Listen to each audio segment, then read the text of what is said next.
शादियों का सीजन चल रहा है। कई बार क्या होता है, शादी के दौरान कुछ अपशकुन हो जाता है जो समझ में नहीं आता। आपको मालूम होना चाहिए कि इसका क्या मतलब है। हो सकता है आपके यहाँ शादी हो सकता है कोई शकुन या अपशकुन आपके सामने हो, तो आपको कैसे पता चलेगा वो जानिए। अगर सपने में शादी देख रहे हैं तो ये अशुभ संकेत है। सपने में एनिवर्सरी का केक देखने का मतलब शादी के बाद आनंद भरी जिंदगी का होना। सपने में शादी की अंगूठी देखने का मतलब है कि आपका पर्सनल रिलेशनशिप जिससे भी आप प्यार करते हैं या करती हैं उससे बहुत ज़्यादा क्लोज हो गया है, या यूं कहें प्यार के आगे पहुंच गया है। सपने में शादी के कपड़े देखने का मतलब आप एक रोमांटिक रिश्ते की शुरुआत करने वाले हैं। चलिए आपको बताती हूँ आज का पहला महा उपाय। शरीर में हमेशा दर्द रहता है, आप शनिवार की शाम एक लोहे की कटोरी में सरसों का तेल डालकर अपना चेहरा देखें, फिर इसमें थोड़ा सा आटा डालकर एक गोला बना लें। इसे अपने सिर से 3 बार उल्टा वार कर किसी मंदिर के बाहर रखाएं। ऐसा आपको लगातार 4 या 8 शनिवार करना है। देखिएगा आराम मिलेगा, लेकिन डॉक्टर को ज़रूर दिखाएं, उसमें कोई लापरवाही ना हो। मैं जानती हूं कि मेरे बहुत सारे दर्शक अपने बच्चों को लेकर भी काफ़ी कॉन्शियस रहते हैं। उनके बच्चे के लिए क्या शुभ है क्या अशुभ, या यूं कहूं कि बच्चों से जुड़े शकुन और अपशकुन के बारे में भी लोगों को ज़्यादा नहीं पता, इसलिए वो अनजाने में अपने बच्चे के लिए खुद ही नुकसान पहुंचा देते हैं। आपके बच्चों के साथ ऐसा ना हो, इसलिए आइए आपको बच्चों से जुड़े शकुन और अपशकुन बताती हूँ। बच्चों का घर से दूध पीते ही जाना अपशकुन माना जाता है। लड़की के लिए वर तलाश करने जा रहे हूँ तब घर से निकलते समय 4 बच्चियां बातचीत करते मिल जाएं तो ये शुभ योग होता है, ये बहुत अच्छा शकुन है। बिल्ली का आपके घर में बच्चा देना शुभ शकुन माना जाता है। अगर कोई छोटा बच्चा अचानक घर में झाड़ू लगाने लगे तो इसका मतलब कि आपके घर कोई अनचाहे मेहमान आने वाले हैं। हर कोई शकुन अपशकुन पर विश्वास करता है, लेकिन आखिर अपशकुन और शकुन है क्या, ये चीज़ क्या है, कभी ये सोचा है? अगर नहीं सोचा तो आज जान जाएंगे। मैं आपकी फैमिली गुरु पूरी जानकारी लेकर आई हूँ। हर चीज़ के पीछे एक लॉजिक होता है, बस हमको पता नहीं होता। आइए आपको शकुन अपशकुन के पीछे का लॉजिक समझाती हूँ। हिंदू धर्म के शास्त्रों में कई ऐसे संकेत बताए गए हैं जिससे आप इस बात का अंदाज़ा लगा सकते हैं कि आप जिस काम पे जा रहे हैं उसमें आपको सफलता मिलेगी या नहीं मिलेगी। इन संकेतों को शकुन अपशकुन कहा जाता है। शास्त्र के अनुसार आप जब भी किसी खास काम के लिए जा रहे होते हैं, ठीक उसी समय कई प्रकार की घटनाएं घटती हैं। इन पर ध्यान दिया जाना चाहिए। छोटी छोटी शुभ अशुभ घटनाएं ही शकुन या अपशकुन होती हैं। हालांकि काफ़ी लोग इन बातों को कोरा अंधविश्वास मानते हैं, लेकिन कई लोग इन बातों पर विश्वास भी करते हैं। इसीलिए अंधविश्वास कभी ना कीजिए। शास्त्रों में जो लिखा है बस उसे आप आजमा कर देखिए। मैं नहीं कहूँगी आंख बंद करके मानिए, पर ट्राई करने में क्या हर्ज है। आखिर अवेयरनेस आपको फ़ायदा ही देगी। ये आपको बताते हैं कि अवेयर रहिए। छोटी छोटी चीज़ें, अस्तित्व आपकी मदद करना चाहता है, आपको नुकसान देना नहीं चाहता है। इतना ही आपको समझना है। ये जो छोटे छोटे सिम्टम होते हैं ये ईश्वर की तरफ से हमें डायरेक्शन मिलते हैं, ये अंधविश्वास नहीं है। किसी और के अंधविश्वास पर आप अंधविश्वास ना करें। इन चीज़ों को अवेयरनेस के साथ देखिए। जब आप शादी पे जा रहे हों, जब आप कोई मेजर डील करने जा रहे हों, कैसे संकेत हैं, पक्षी दिख रहे हैं, क्या दिख रहा है, इससे आप अवेयर होंगे। जब आप अवेयर होंगे तो कुदरत आपसे बातचीत करेगी और आपकी हर चीज़ का संकेत आपको पहले ही मिल जाएगा। कुदरत ने पशु पक्षियों को इंसान से कम बुद्धि दी है, लेकिन साथ ही ईश्वर ने जानवर चिड़ियों को कुछ ऐसी क्षमताओं के साथ नवाजा है जो इंसान के पास भी नहीं है। भूकंप आने से पहले कई सारे पशु पक्षियों को इसका पहले से ही पता चल जाता है। ऐसे ही बर्ड्स, जानवर आपको कुछ ना कुछ संकेत देते हैं। बारिश का इन्हें पहले से पता हो जाता है। सूखा पड़ना, बाढ़ आना, तूफान आना, ये सारी चीज़ें इनको पहले ही कुदरती आपदा पता चल जाती है। वैज्ञानिकों से पहले इनको मिल जाती है ये इन्फॉर्मेशन। इसी आधार पर घटनाओं को देखकर शुभ अशुभ का अंदाजा लगाने की परंपरा प्रारंभ हुई। आज मैं आपको कुछ खास अपशकुन के बारे में बताना चाहती हूँ। एक्चुअली कई बार क्या होता है कि आपको पता भी नहीं होता और आपसे कुछ अपशकुन हो जाता है, या आप उस पर ध्यान ही नहीं देते, जिसका खामियाजा आपको उठाना पड़ता है। ऐसा होता है, इसीलिए ध्यान से मेरी बात सुनिए। झाड़ू का अपशकुन क्या है? नए घर में पुराना झाड़ू ले जाना अशुभ माना जाता है। उल्टा झाड़ू रखना अशुभ माना जाता है। अंधेरे में होने के बाद घर में झाड़ू लगाना अशुभ होता है, इससे घर में पावर्टी आती है। झाड़ू पर पैर रखना अपशकुन माना जाता है। इसका अर्थ घर की लक्ष्मी को ठोकर मारना। अगर कोई छोटा बच्चा अचानक झाड़ू लगाने लगे तो अनचाहे मेहमान घर में आने लगते हैं। किसी के बाहर जाते हुए ही तुरंत झाड़ू लगाना अशुभ होता है। दूध का अपशकुन क्या है? दूध का बिखर जाना अशुभ होता है। बच्चों का दूध पीते ही घर से बाहर जाना अच्छा नहीं माना जाता, इससे नजर जल्दी लगती है। सपने में दूध दिखाई देना अशुभ माना जाता है। पशुओं का अपशकुन क्या है? किसी कार्य या यात्रा पर जाते समय डॉग बैठा हुआ हो और उसे आप देख लें और वो आपको देखकर चौंक जाए तो विघ्न होगा। किसी काम पर जाते समय से बाहर डॉग खुजलाता हुआ दिखाई दे जाए तो कार्य में असफलता मिलेगी या रुकावट आ सकती है। आपके पालतू डॉग आपकी गाड़ी के पास जाकर बार बार भौंके तो कोई अनहोनी घटना या एक्सीडेंट हो सकता है, ध्यान दीजिए। कीचड़ से सना और कानों से फड़फड़ाता हुआ कोई जानवर दिखाई दे तो ये संकट उत्पन्न होने का संकेत है। आपस में लड़ते हुए डॉग दिखाई दे तो व्यक्ति का किसी से झगड़ा हो सकता है। डॉग मकान की दीवार खोदे तो चोरी का डर। चारपाई के ऊपर चढ़कर बिना वजह कोई डॉग भौंके तो चारपाई के स्वामी को या बेड के स्वामी को बाधाओं और संकटों का सामना करना पड़ सकता है। डॉग का जलती हुई लकड़ी लाकर सामने मृत्यु या भयानक कष्ट का सिग्नल देता है। बिल्ली दूध पी जाए तो अपशकुन हो सकता है, इसीलिए आप खुद बिल्ली के लिए खुद दूध निकाल दिया करें, वो ज़्यादा अच्छा है। इससे चोरी से पीने की ज़रूरत ही नहीं पड़ेगी। सोते समय अचानक बिल्ली बॉडी पर गिर जाए तो अपशकुन होता है। बिल्ली का रोना, लड़ना या छींकना अपशकुन है। गाय जाते समय पीछे बोलती सुनाई दे यानी कि अपनी आवाज़ निकाले तो यात्रा में विघ्न आ सकती है। चिड़िया से जुड़े शकुन अपशकुन जाने। सारस बाईं तरफ मिले तो अशुभ फल की प्राप्ति होती है। सूखे पेड़ या सूखे पहाड़ पर तोता बोलता नजर आ जाए तो कहीं ना कहीं कोई डर वाली सिचुएशन, कोई बंधन आ सकते हैं। मैना सामने बोले तो कलह और दाईं तरफ बोले तो अशुभ होता है। बतख जमीन पर बाईं तरफ बोलती हो तो अशुभ फल मिलता है। बगुला भयभीत होकर उड़ता दिखाई दे तो यात्रा में भय उत्पन्न होता है।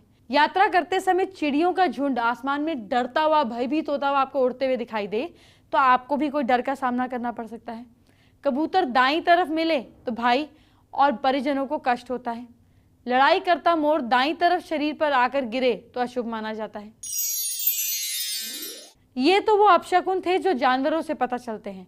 अब सवाल उठता है कि इन अपशकुनों से बचा कैसे जाए। आइए उसका उपाय भी जान लीजिए। अगर अपशकुन से प्रभावित हो तो अपने इष्ट देव का ध्यान करें या ऋषि अधिपत्य देवता के मंत्र का जाप करें। धर्मस्थल पर तिल के तेल का दान करें। आइए बात करते हैं आज के दूसरे महा उपाय की। क्या बिजनेस में लगातार नुकसान हो रहा है? एक मंत्र बता रही हूँ, इसका रोज 108 बार जाप करें, एक माला का। मंत्र नोट कीजिए। ओम ह्रीम ह्रीम ह्रीम श्रीमेव कुरु कुरु वंचित मेव ह्रीम ह्रीम नमः। अब आपको घर से जुड़े कुछ शकुन अपशकुन बताती हूँ। आप घर में रहती हैं, अगर आपकी नज़र जैसे मैं बताने जा रही हूँ ऐसे किसी शकुन अपशकुन पर पड़े तो आप चौकन्नी हो जाइएगा। कहा जाता है कि पर्स कभी भी खाली नहीं रखना चाहिए। कपड़े की हर जेब में पैसे रखें, ये एक अच्छा शकुन है। दूध का उबलकर गिरना शुभ माना जाता है। वहीं दूध का बिखर जाना, फैल जाना अशुभ संकेत है। गिर के फैल जाना, हाँ, ये किसी दुर्घटना की ओर संकेत करता है। चाकू के बिना रसोई नहीं चल सकती, इसीलिए कई शकुन अपशकुन चाकू से जुड़े होते हैं। खाने की मेज पर अगर चाकू क्रॉस किए हुए दिखाई दे जाए तो ये अपशकुन माना जाता है। मेज से गिरना भी शुभ नहीं माना जाता। चाबियों का सीधा संबंध घर और गृहिणी से है। अगर गृहिणी के पास ऐसा चाबियों का गुच्छा है जिसमें बार बार सफाई के बाद भी जंग लग जाता है तो इसका मतलब उसे धन प्राप्ति होने वाली है। बच्चों के तकिए के नीचे चाबियों का गुच्छा रखने से उन्हें रात में बुरे सपने नहीं आते। आटे का संबंध घर की रसोई से होता है। अगर आटा गूंथते समय थोड़ा सा आटा बाहर गिर जाए तो इसका मतलब ये कि आपके घर कोई मेहमान आने वाला है। ये एक अच्छा संकेत है। घर में टूटा हुआ आईना रखना अपशकुन माना जाता है। अगर हाथ से छूटकर आईना टूट जाए तो ये भी अपशकुन की ओर संकेत करता है। कहा जाता है रुई एक अच्छा शकुन है। रुई अगर किसी व्यक्ति के कपड़ों से चिपकी भी मिले तो इसका मतलब ये कि उस व्यक्ति को कहीं से शुभ समाचार मिलने वाला है। सुबह सुबह पानी या दूध भरी हुई बाल्टी देखना बहुत अच्छा शकुन माना जाता है। कहा जाता है भरी हुई बाल्टी देखने से काम पूरे होते हैं, वहीं खाली बाल्टी देखना अपशकुन माना जाता है। कहा जाता है शकुन अपशकुन बताने की सबसे ज्यादा शक्ति कौओं में होती है और जब कौवे कोई संकेत दें तो जरूर समझना चाहिए। ऐसी मान्यता है कि कौवे का झुंड आकर घर की छत पर शोर करे और आपस में लड़ने लगे तो ये संकेत है कि घर के मालिक पर संकट आने वाला है। दोपहर के पहले अगर पेड़ पर बैठे हुए कौवे का स्वर पूर्व या उत्तर की ओर सुनाई दे तो ये संकेत है कि लाभप्रद रहेगा। स्त्री सुख का भी संकेत माना जाता है, इसीलिए आपकी जिंदगी में कोई स्त्री आने वाली है। घर की छत पर आकर कौवा अगर दक्षिण की ओर मुंह करके बोले तो ये अशुभ संकेत माना जाता है, इसे घर में कष्ट का सामना करना पड़ता है। कहीं जा रहे हों और रास्ते में कौवा किसी बर्तन में पानी पीते हुए दिखाई दे जाए तो ये संकेत है कि धन लाभ मिलेगा। जिस काम से जा रहे हों उसमें सफलता मिलेगी। कौवा अगर मुंह में रोटी या मांस का टुकड़ा लिए नजर आ जाए तो ये संकेत है कि आपकी कोई बड़ी इच्छा पूरी होगी। कौवा अगर शरीर पर बीट कर दे तो ये माना जाता है कि शारीरिक और मानसिक पीड़ा का सामना करना होगा। कौवे का किसी भी व्यक्ति के सिर के ऊपर आकर बैठना अच्छा शकुन नहीं माना जाता। अगर कौवा सिर पे बैठता है तो पैसे की हानि होती है। सुबह के समय उड़ता हुआ कौवा आकर पांव से स्पर्श कर जाए तो ये बड़ा ही शुभ शकुन है, इससे जीवन में उन्नति मिलती है, धन का लाभ होता है। सुबह सोकर उठे और देखें घर पर आकर कौवा कांव कांव कर रहा है तो ये संकेत है कि आपके घर पे कोई मेहमान आने वाला है। चलिए अब आपको आज का तीसरा महा उपाय बताती हूँ। अगर आपकी शादी नहीं हो रही, किसी भी शुक्ल पक्ष के थर्सडे के दिन सुबह सिर से मतलब बाल धोकर नहाकर मंदिर में जाकर बेसन आपको मांग कर लेकर आना है। देसी घी में सेक कर भुनी चीनी मिलाकर 108 लड्डू बनाएं। प्लास्टिक की पीली टोकरी में पीला कपड़ा बिछाकर ये लड्डू रखें, कुछ दक्षिणा भी रख दें। फिर किसी भी शिव परिवार के मंदिर में जाकर भगवान के सामने ये सारा सामान रखकर शादी की मनोकामना करने के बाद किसी ज़रूरतमंद को दान करें। शादी के योग जल्दी बनेंगे। चलिए आपके काम की एक और चीज़ आपको दिखाती हूँ। आज हम आपको दिखाने जा रहे हैं खास तौर पे वेडिंग कलेक्शन, और यहाँ पर आप बहुत सुंदर सुंदर पीसेस तो देख रहे होंगे, लेकिन इनकी खासियत क्या है और क्या कुछ ट्रेंड में है, इस पर बात करने के लिए मेरे साथ जयपुर ज्वेल से हैं Lalit Jain. Lalit ji, welcome to India News. Thank you very much. बात करें वेडिंग के इस अटायर की, पूरी ज्वेलरी की, तो कौन सा डिज़ाइन है ये और क्या कुछ इसमें खासियत है? देखिए, अगर आप वेडिंग की बात करें तो वेडिंग में देयर ज्वेलरी आप ब्राइडल के हिसाब से होती है और उसकी मदर या देयर उनके रिलेशनशिप वाले हैं, तो it's very delicate, very contemporary भी है और मॉडर्न भी है। और उसके साथ में आपने इसको सिंपल सा एक छोटे से चोकर के साथ में आपने इसको क्लब कर दिया है, तो it become a very complete set. यहाँ मैं कुछ चोखर्स भी देख रही हूँ। ये चोखर्स भी किसी के साथ क्लब किए जा सकते हैं? चोकर सीजन का बहुत इंपॉर्टेंट ट्रेंड है इस सीजन का।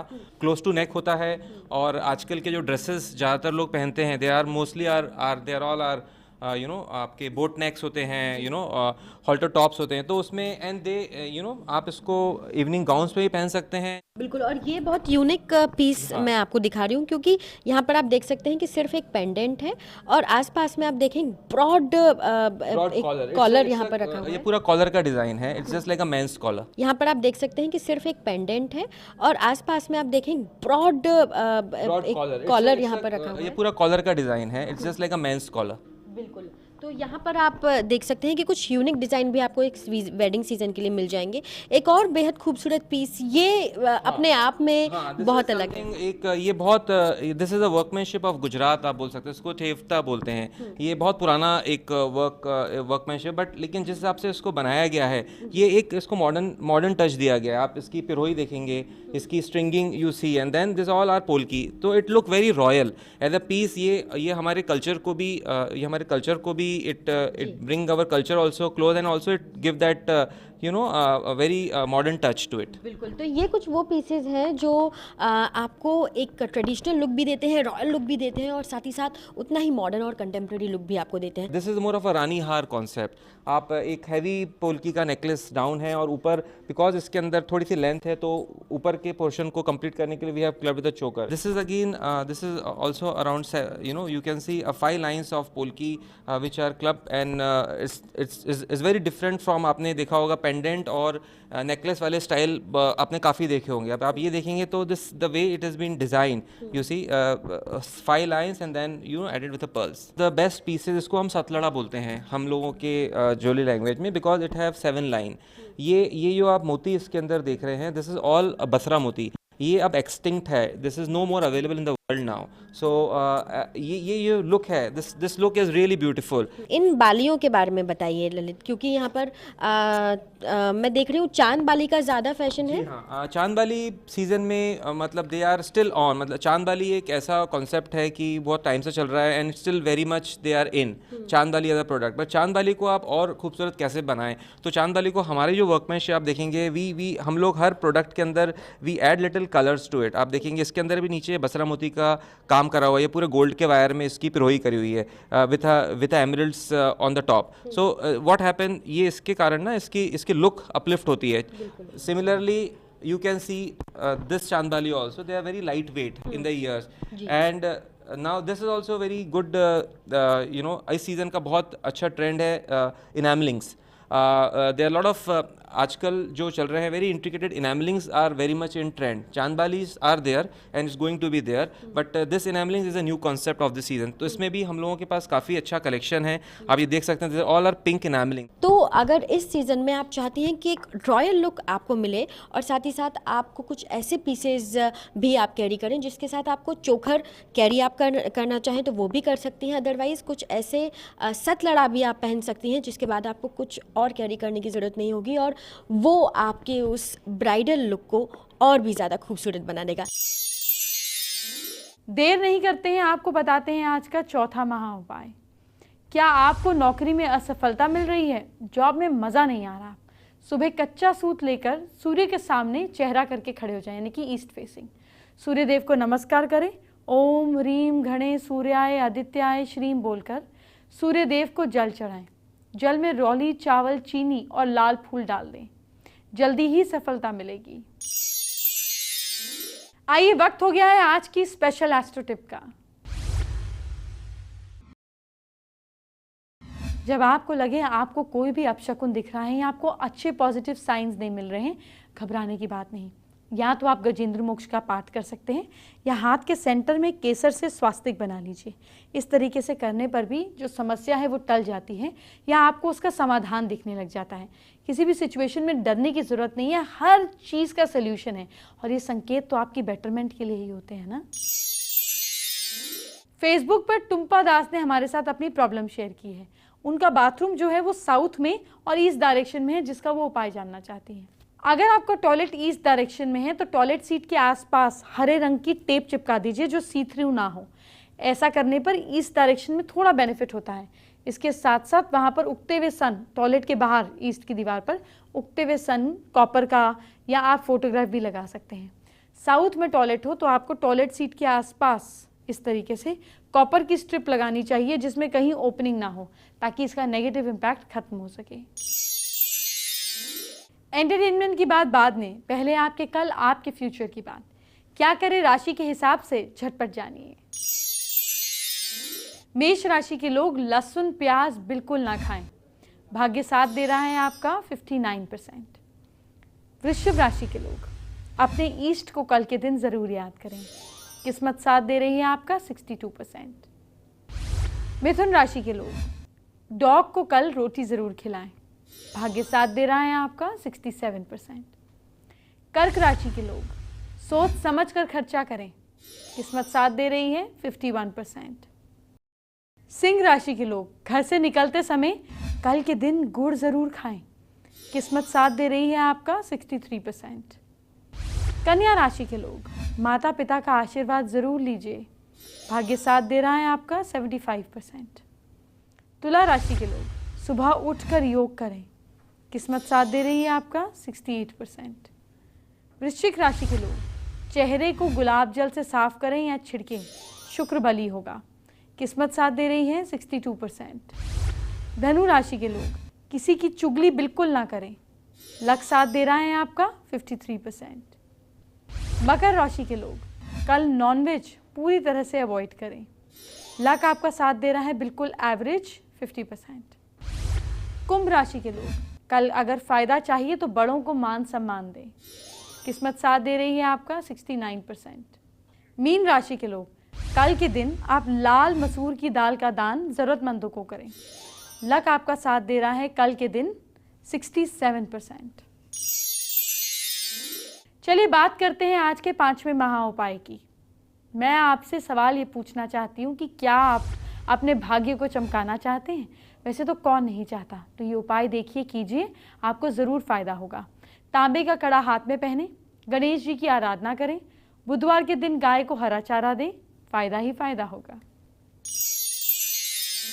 आप जानते हैं कि कल विवाह पंचमी है। जी हाँ, ये खास दिन तो जिनकी शादी नहीं हुई है, जिनकी शादी हो गई है या जिनकी शादी होने वाली है, इन सभी के लिए कल होगा बहुत कुछ खास। तो फिर विवाह पंचमी पर हमारे साथ जुड़े। अभी चलती हूँ, ख्याल रखिए, बाय बाय, टेक केयर।